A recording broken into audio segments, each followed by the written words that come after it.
Most people do not fall behind all at once. They fall behind quietly, through one bill that comes too early, one paycheck that does not stretch far enough, one repair that could not wait, one balance that was supposed to be temporary. And then one day, they open the credit card statement, make the payment, and feel something sink in. The balance is still there, not because they ignored it, not because they refused to pay. They did pay. They made the monthly payment. They stayed current. They did what responsible people are supposed to do. But somehow, after all of that, the number barely moved. That is one of the quietest pressures in American money life. It does not always look like a crisis from the outside. The lights are still on. The car is still in the driveway. The bills are mostly getting paid. From a distance, everything may look stable, but inside the household, there is a different story. A story told through statements, due dates, grocery receipts, medical bills, insurance notices, and the private feeling that no matter how carefully you manage things, the month keeps winning. For many middle-class Americans, the credit card was never meant to become part of ordinary life. It was supposed to help with one hard month. One car repair, one prescription, one dental bill, one grocery run when the checking account was already thin. It was supposed to be a bridge, but for many households, the bridge became a road, and now the card is no longer used only for convenience. It has become a way to keep the household moving when cash runs short. It has become a backup plan. In some cases, it has become the emergency fund. That is the uncomfortable truth beneath this story. Credit card debt is often talked about as if it is only a character flaw. Too much shopping, too much eating out, too many things people did not need. And yes, some debt can come from choices like that. But that explanation is too simple for what many Americans are living through now. A balance that never goes away is not always the result of one careless decision. Sometimes it is the record of a household with no room left for error. According to the Federal Reserve Bank of New York, U.S. credit card balances were about $1.5 trillion in the first quarter of 2026. That was slightly lower than the previous quarter, but still near historically high levels. Total household debt reached about $18.8 trillion. These numbers can sound distant, almost too large to feel personal. But behind them are ordinary people trying to get through ordinary months. People who are working, paying, adjusting, postponing, and hoping that next month will finally be lighter. The real question is not only why Americans owe much. The deeper question is why so many balances stay. Because a credit card balance that stays month after month is not just a debt problem. It is a message. It is telling the household that income and expenses have become too close together. It is telling them that one surprise bill can push the month off balance. It is telling them there is no cushion left. A car breaks down. A medical bill arrives. Insurance goes up. Groceries cost more than expected. A child needs help. A utility bill is higher than usual. A prescription cannot be delayed. And when the paycheck is already spoken for, the card comes out. At first, it may not feel dangerous. It may feel practical. You tell yourself it is just this once. You will catch up next month. Things will calm down. The balance will come down when there is a little breathing room. But sometimes the breathing room never really comes. Next month brings another bill, then another, then another. And slowly, almost without ceremony, the credit card becomes part of the household cash flow. Not an exception, not an emergency tool, a regular part of survival. That is why this subject cuts so deeply for people in their 40s, 50s, 60s, and beyond. At 25, debt can feel like something the future will fix. At 45, it begins to compete with retirement savings, mortgage payments, family obligations, and medical costs. At 60, it can feel much heavier because the years to recover no longer feel endless. The fear is not simply owing money. The fear is still owing money after decades of working, and that fear is not imaginary. The Consumer Financial Protection Bureau reported that by the end of 2024, credit card debt had exceeded $1.2 trillion. The agency also reported that the share of card holders making only minimum payments had reached its highest level since at least 2015.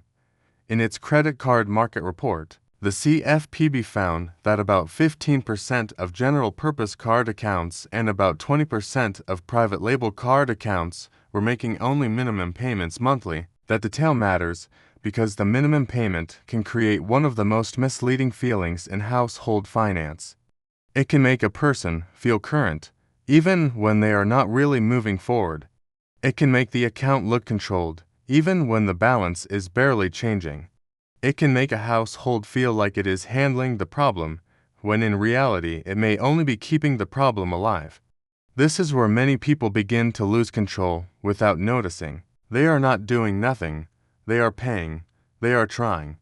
They are staying on top of the due date, but the payment is just enough to satisfy the bill, not enough to restore breathing room. And because nothing dramatic happens, the pattern becomes easy to accept. The statement arrives.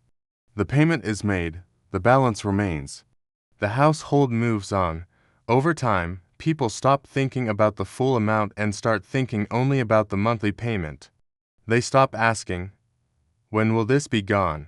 and start asking, "Can I make it again this month?" That change may sound small, but emotionally, it is enormous. Because once a household organizes itself around minimum payments, the debt can become permanent in all but name. It may go down after a good month, then rise again after a repair. It may shrink for a while, then return after a medical bill. It may disappear from conversation, but not from the household. It becomes background noise, and background noise has a way of becoming normal. The Federal Reserve reported that in its 2025 household well-being data, only 63% of adults said they could cover a $400 emergency using cash, savings, or a credit card paid off at the next statement. That means many households may not have a clean way to handle even a modest surprise without borrowing or carrying some kind of balance forward. Bankrate reported that 60% of Americans were uncomfortable with their emergency savings.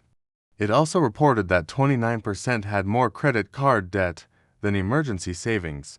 That is a quiet but serious warning. Because when the emergency fund is smaller than the credit card balance, the household is exposed on both sides. It is still paying for yesterday, while tomorrow remains unprotected. This is why many people feel stuck even though they are working. They are not falling behind because they have stopped trying. They are falling behind because the paycheck is already divided before it arrives. Housing takes its part. Groceries take theirs. Utilities take theirs. Insurance, car payments, prescriptions, phone bills, and existing debt all take their share. And by the time the basics are covered, there may not be enough left to build a real cushion. Without a cushion, the next surprise becomes debt. And this is the cycle. The credit card covers the gap. The new payment becomes part of next month's budget. Next month is already tight. Another gap appears. The card is used again. After a while, the balance is no longer tied to one event. It becomes a record of all the months when life cost more than the household could safely absorb. For older Americans, this can feel especially painful. A person in their 50s or 60s may look at a credit card statement and see more than a balance. They may see retirement being pushed a little farther away. They may see savings that never had the chance to grow. They may see years of careful work, followed by the uneasy feeling that security is still out of reach. That feeling should not be mocked. It should not be reduced to irresponsibility. For many people, debt is not a sign that they never cared about money. It is a sign that the margin disappeared. And once debt becomes normal, it becomes harder to question. NerdWallet reported that nearly 49% of Americans said revolving credit card debt is normal.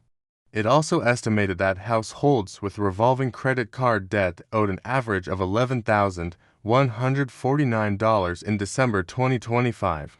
When something becomes normal, people learn to live around it. They adjust. They stop being shocked. They build the payment into the month and try not to think too much about the balance behind it.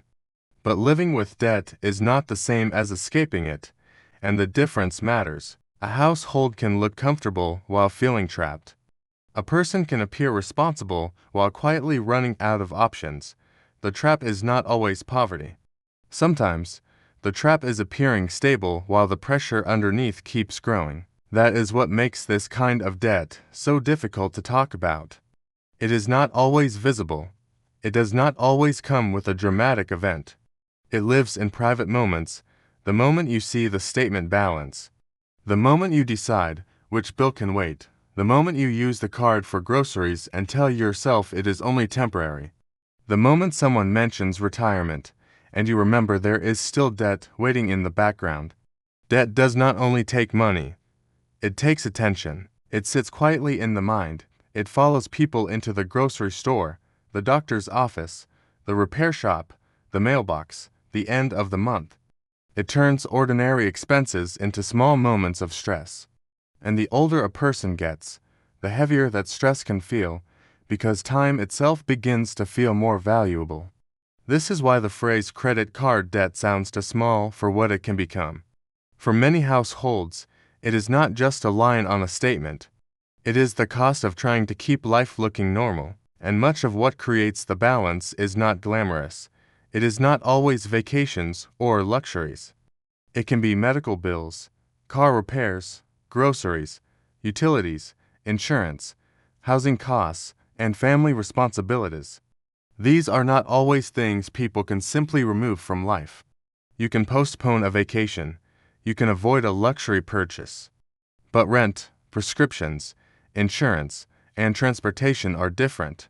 They are part of staying housed, staying healthy, staying employed, and staying afloat. The Bureau of Labor Statistics reported that in May 2026, core consumer prices were up to 0.9% over the previous year. Shelter was up 3.4%, and medical care was up to 0.6%. Those figures do not describe every family perfectly, but they help explain why many people feel squeezed by expenses they cannot easily escape.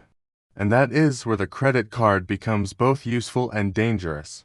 It solves today, but it can make tomorrow heavier. For someone approaching retirement, tomorrow is not an abstract idea, it is getting closer. A balance carried into retirement can feel different from a balance carried earlier in life. During working years, a person may believe future income will fix the problem. But, as retirement approaches, income may become less flexible. Social security, pensions, savings, or part-time work may not stretch the same way a full paycheck once did. This does not mean every person with credit card debt is in crisis. It does not mean retirement is impossible. It does not mean all households face the same risk. But it does mean a long-lasting balance deserves attention, especially when it keeps coming back after every attempt to reduce it. Because the balance may be telling a deeper story. It may be saying there is not enough emergency savings.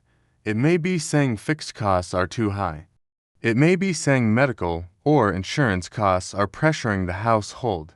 It may be saying family support is quietly competing with retirement security. It may be saying the monthly budget works only when nothing goes wrong. And real life rarely gives people that luxury. So the most important question is not only, how much do I owe? The more revealing question may be, why does this balance keep returning?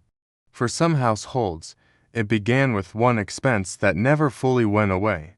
For others, it came from years of small gaps.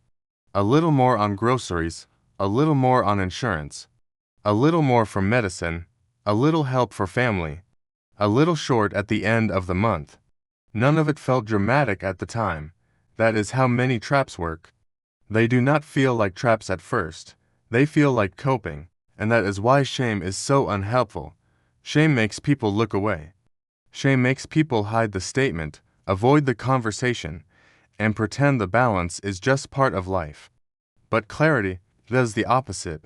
Clarity allows a person to see the pattern without turning it into a personal failure. It allows them to understand that the issue may not be one purchase or 1 month or one mistake.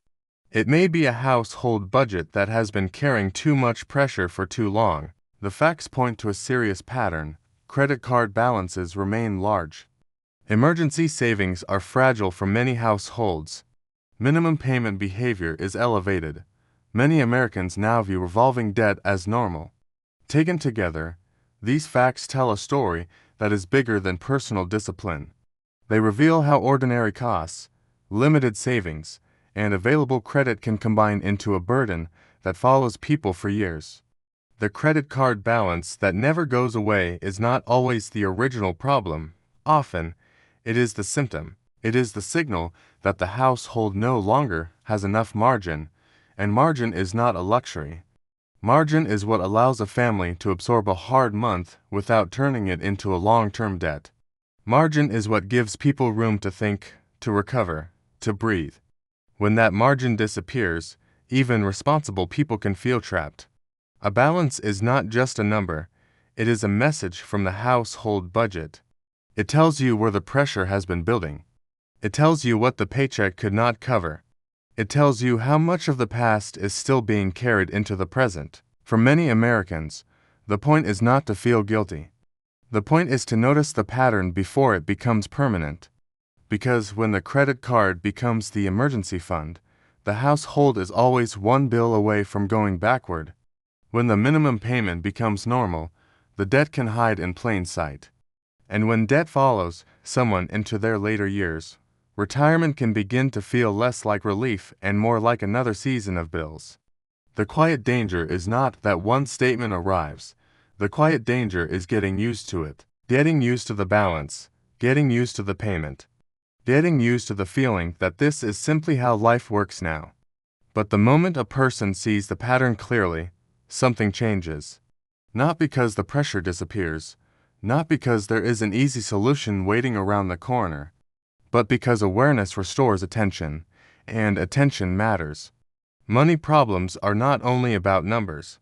They are about time, they are about pressure, they are about pride, silence, fear, and the hidden cost of trying to look stable while feeling uncertain. The balance that never goes away may look like the problem.